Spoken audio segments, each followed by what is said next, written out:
আপনি এই ভিডিওটি যখন দেখছেন তার মাত্র কদিন আগে বাংলাদেশে ঘুরে গেছেন তুরস্কের প্রেসিডেন্টের ছেলে বিল্লাল এরদোহান। তিনি সাথে করে এনেছিলেন সুপারস্টার ফুটবলার মেসুট ওজিলকে। আপনারা যারা ফুটবলের ভক্ত তারা নিশ্চয়ই জানেন মেসুট ওজিল ফুটবল দুনিয়ার কত বড় তারকা। একসময় জার্মান জাতীয় দলের হয়ে ফুটবল খেলেছেন, তার দল বিশ্বকাপও জিতেছে। তবে তিনি মূলত তুর্কি বংশোদ্ভূত। 2023 সালে অবসর নেওয়ার আগের 2 বছর একটি তুর্কি ক্লাবের হয়েও খেলেছেন তিনি। এই দুজন মানুষ ঢাকা কক্সবাজার ঘুরে বেরিয়েছেন, ওর সঙ্গে মিটিং করেছেন, এমনকি ওজিল ঢাকার একটি বিজ্ঞাপনে মডেলও হয়েছেন। এটাকে একটা নির্দোষ হাই লেভেল সফর ছাড়া কি বলবেন? এই আপাত নির্দোষ সফরটিকে ভালো চোখে দেখেননি বাংলাদেশের পাশের দেশ ভারত।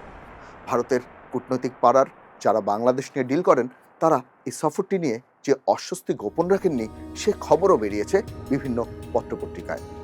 ভারত, চীন ও যুক্তরাষ্ট্র একসময় বাংলাদেশের ভূ রাজনীতির অঘোষিত ত্রিভুজ মনে করা হতো এই তিন শক্তিকে।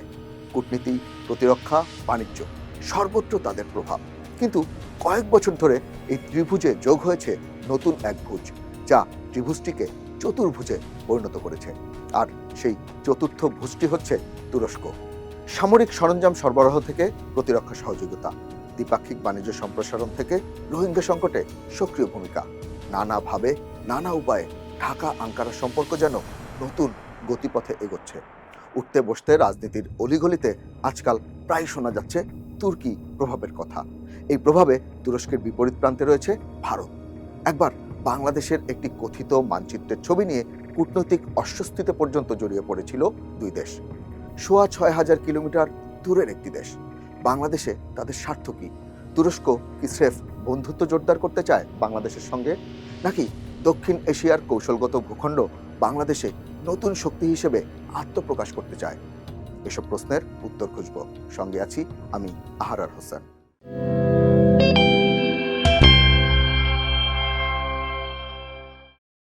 এই মানচিত্রটি দেখুন, বাংলাদেশ ও ভারতের কিছু এলাকা নিয়ে তৈরি। 2025 সালের পহেলা বৈশাখের সময় এটা সামনে আসার পর উত্তেজনা সৃষ্টি হয় ভারত ও তুরস্কের মধ্যে। ইংরেজিতে এই মানচিত্রের নাম দেওয়া হয়েছে গ্রেটার বাংলাদেশ। অনেকেই এটাকে বলছেন সালতানাত ই বাঙ্গালাহ বা বাঙ্গালাহ সালতানাত। শামসুদ্দিন ইলিয়াস শাহ মধ্যযুগের ইলিয়াস শাহী রাজবংশের প্রতিষ্ঠাতা এবং অবিভক্ত বাংলার প্রথম স্বাধীন সুলতান। তখনকার সোনারগাঁও, লখনৌতি ও সাতগাঁও একত্রিত করে বাঙ্গালাহ নামের বিরাট এক স্বাধীন রাষ্ট্র প্রতিষ্ঠা করেন। সেটি ইতিহাসে পরিচিত বাঙ্গালা সালতানাত হিসেবে। শামসুদ্দিন ইলিয়াস শাহ বাংলাকে দিল্লির প্রভাব বলয় থেকে বের করেছিলেন। বাঙ্গালা সালতানাত ছিল দক্ষিণ এশিয়ার অন্যতম ধনী, শক্তিশালী এবং সাংস্কৃতিকভাবে সমৃদ্ধ স্বাধীন মুসলিম রাষ্ট্র। আর পুরো বাংলাদেশের সঙ্গে যুক্ত ছিল এখনকার ভারতের পশ্চিমবঙ্গ, বিহার, আসাম ও ওড়িশার কিছু অংশ। 600 বছর আগের সুলতানি আমলের সেই মানচিত্র সম্প্রতি আবারও ফিরে আসে এবং ভূরাজনৈতিক মঞ্চে নতুন করে উত্তেজনা সৃষ্টি করে। এই বিজ্ঞপ্তিটি দেখুন, 31শে জুলাই 2025 ভারতের রাজ্যসভায় বিতর্কিত গ্রেটার বাংলাদেশ ম্যাপ নিয়ে আলোচনা হয়।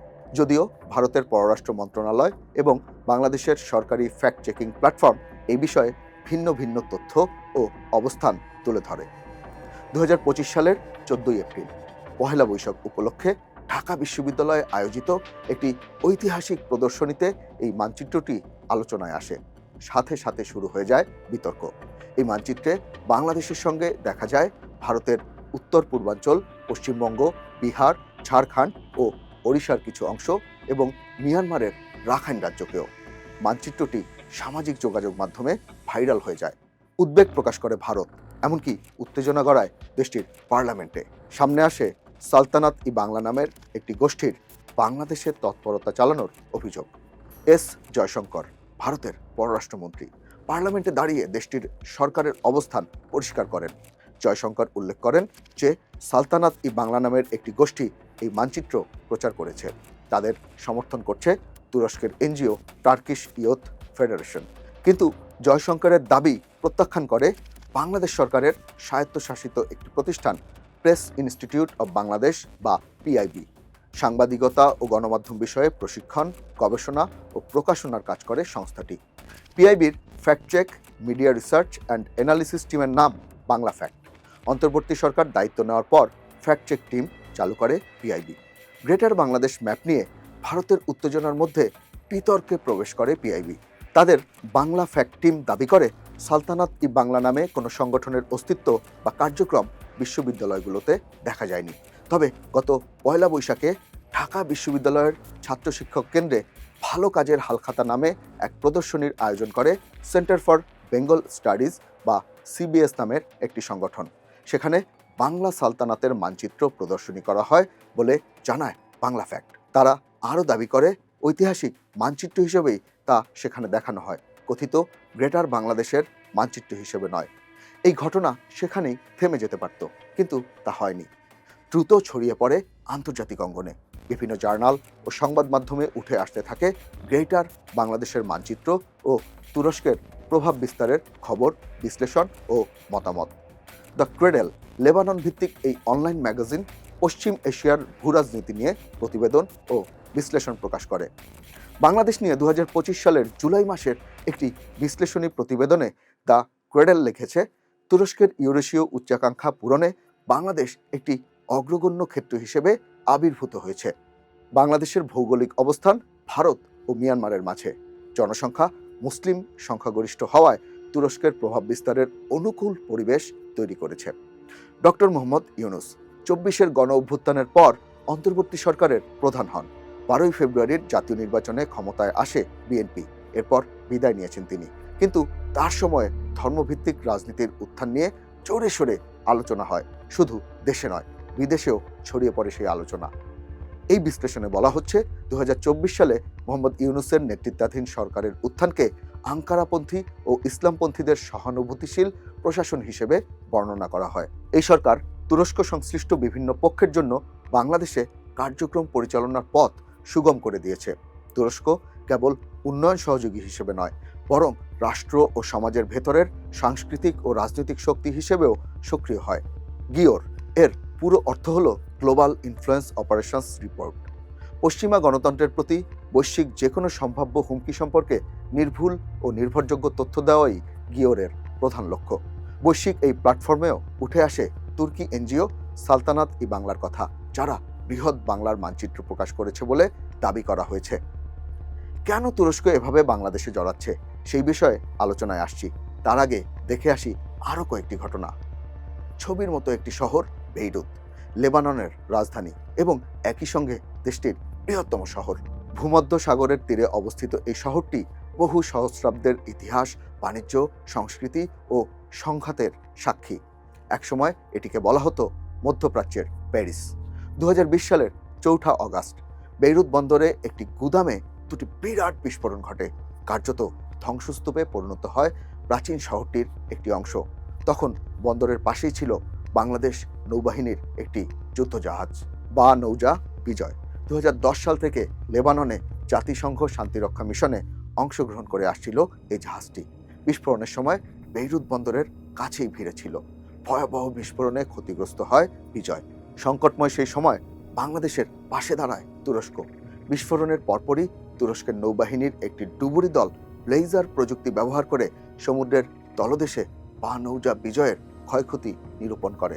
ক্ষতিগ্রস্ত জাহাজটি নিজে চলাচলের অনুপযুক্ত হওয়ায় তুরস্কের নৌবাহিনীর টাগবোট দিয়ে টেনে প্রায় 450 মাইল সমুদ্র পথ অতিক্রম করে তুরস্কে নিয়ে যাওয়া হয়। তুরস্কের আকসাজ নেভাল ডকইয়ার্ডে কারিগরি ও যান্ত্রিক মেরামত সম্পন্ন করা হয়। আর এই কাজ করা হয় তুর্কি নৌবাহিনীর নিজস্ব কারিগরি সহায়তায়। শুধু নৌবাহিনীর ক্ষতিগ্রস্ত জাহাজ মেরামতি নয়, বাংলাদেশের প্রতিরক্ষা খাতে সামরিক সরঞ্জামাদি সরবরাহে তুরস্কের ভূমিকা গুরুত্বপূর্ণ হয়ে উঠেছে। বাংলাদেশে কি ধরনের সমরাস্ত্র তুরস্ক রপ্তানি করে তা উঠে এসেছে পলিটিক্স টুডের এই বিশ্লেষণে।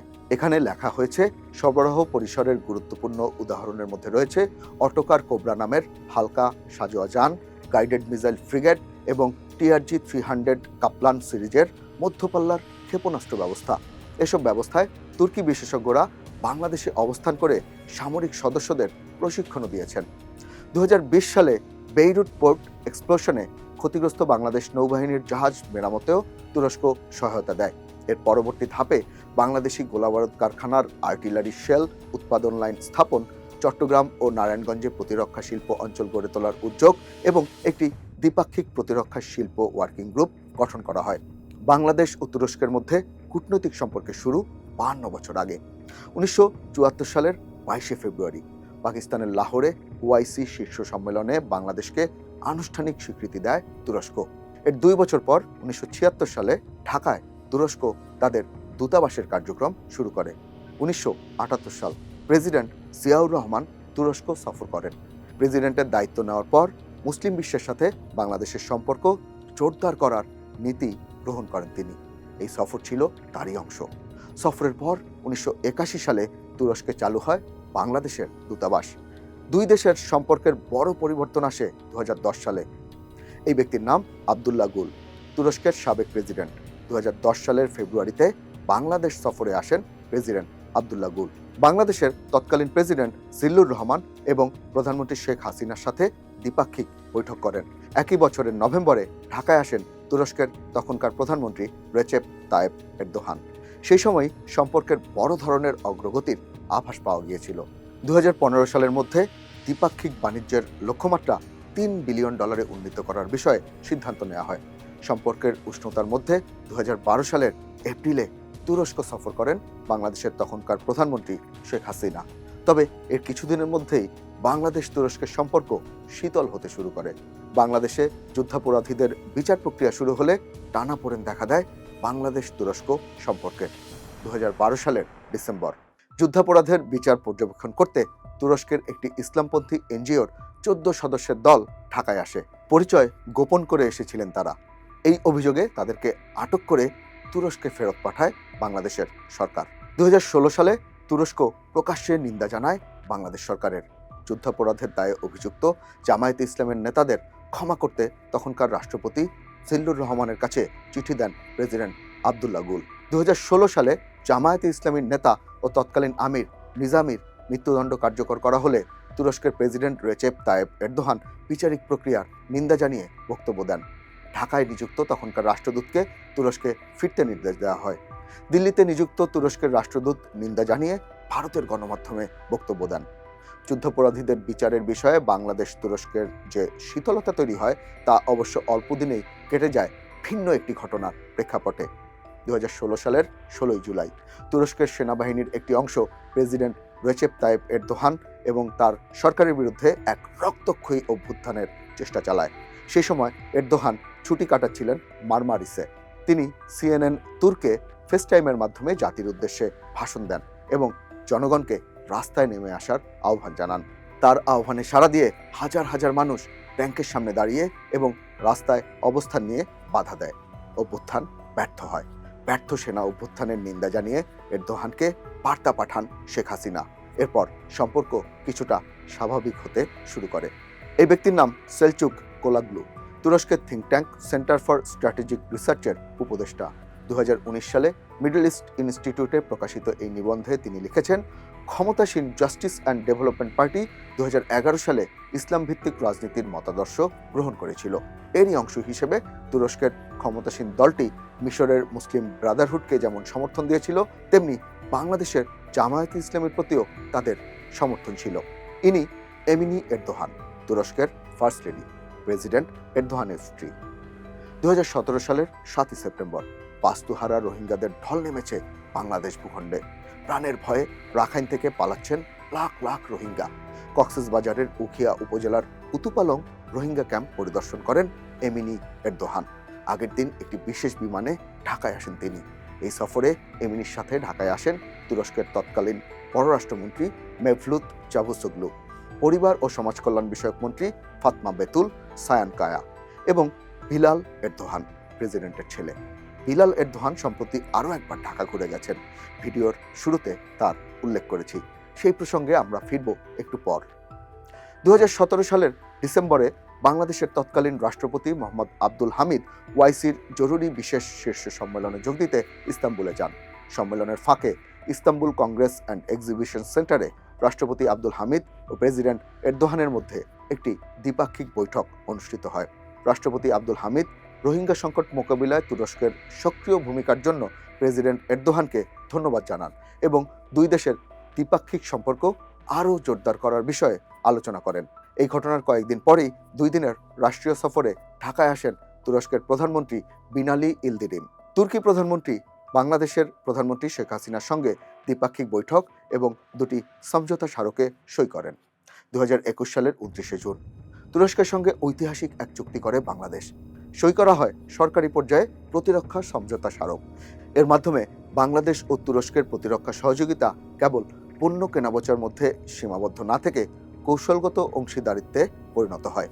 এই চুক্তির মাধ্যমে বাংলাদেশ তার সামরিক সরঞ্জামের জন্য চীন ও রাশিয়ার উপর দীর্ঘদিনের একক নির্ভরতা কমিয়ে তুরস্কের মতো নেটো মানসম্পন্ন প্রযুক্তির দিকে ঝুঁকে পড়ে।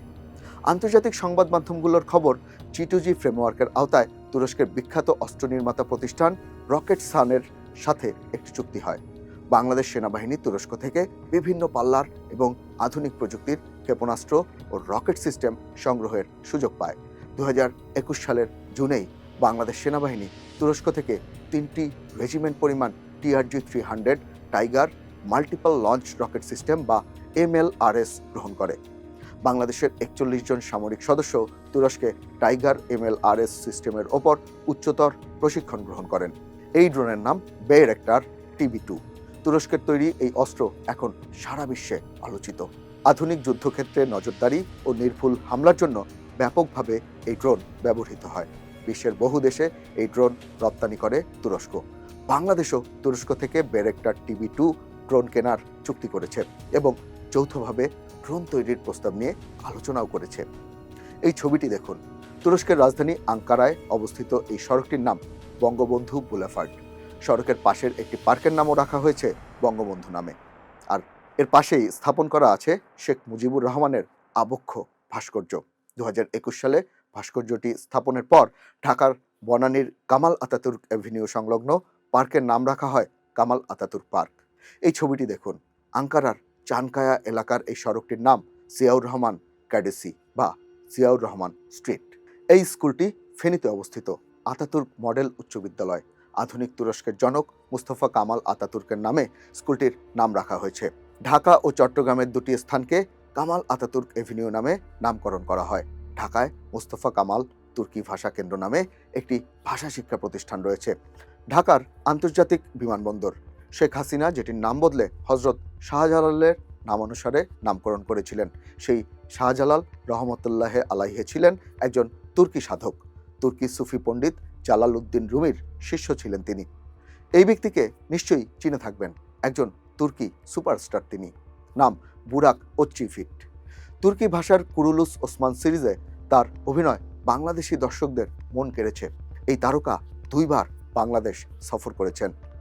বাংলাদেশে তুর্কি সিরিজের জনপ্রিয়তা 2 দেশের কূটনৈতিক সম্পর্ককে আরও সহজ ও বন্ধুত্বপূর্ণ করেছে। বাংলাদেশে তুর্কি সিরিজের জোয়ার শুরু হয় বেসরকারি টেলিভিশনের মাধ্যমে।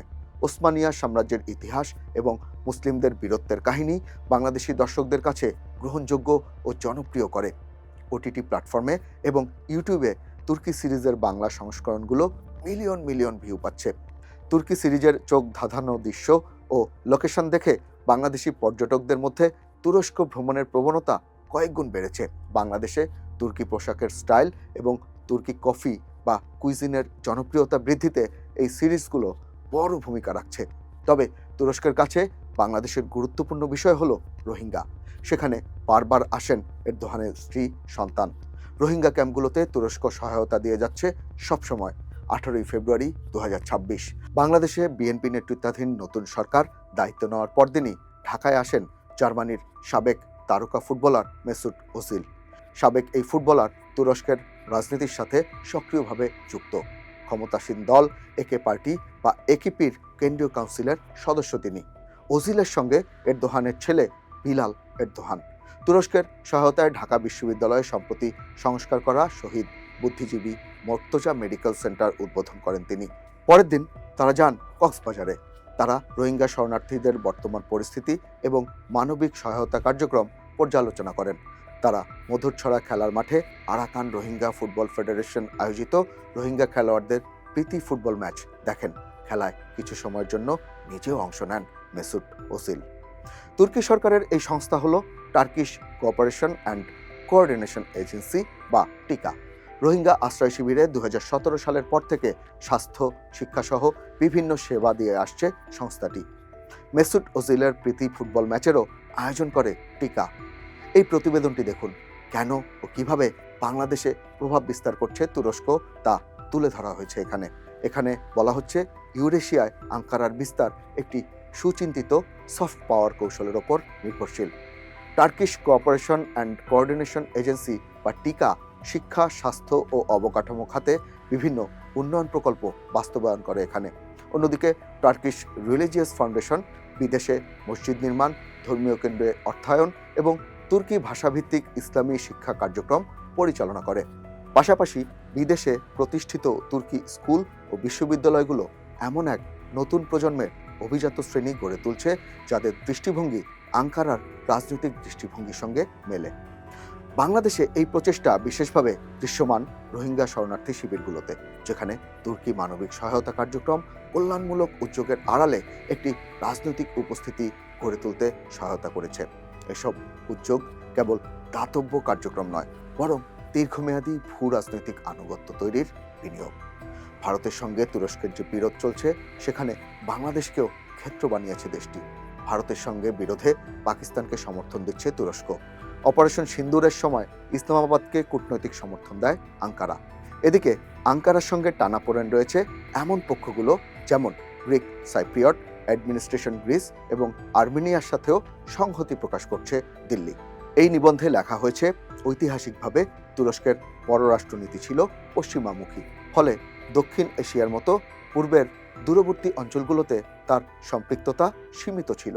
তবে 2019 সালে এশিয়া এনিও নীতি চালুর পর পরিস্থিতি পরিবর্তন শুরু হয়। বিশেষ করে 2025 সালকে এমন একটি বছর হিসেবে দেখা হয় যখন আঙ্কারার এশিয়া এনিও উদ্যোগে কৌশলগত ধারাবাহিকতা এবং বাংলাদেশের প্রচলিত অংশীদারদের বাইরে গিয়ে নতুন সম্পর্ক সম্প্রসারণের স্পষ্ট নীতিগত অবস্থান এক বিন্দুতে মিলিত হয়।